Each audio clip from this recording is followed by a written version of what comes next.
আমার দেশের কত ধনী আল্লাহ পাওয়ার জন্য মাহে রমজান আসলে মক্কায় দৌড়ায়, মদিনায় যায়, কয় মক্কায় নামাজ পড়বো, মদিনায় নামাজ পড়বো।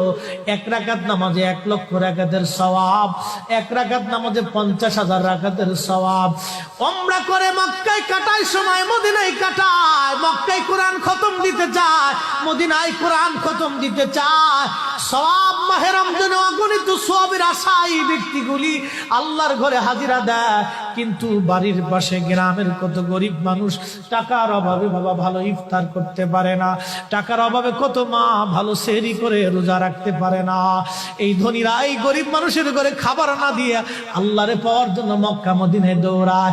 আল্লাহ ডাক দেখো, বান্দা একবার মরে দেখ, কায়দা মতো জুতা দিয়ে পিটামো, আমার বান্দারা না খায় ইফতার করবে, আর তুই আল্লাহ পাওয়ার জন্য মক্কায় আইছো, এমন আল্লাহ আমি ধরা দেব না।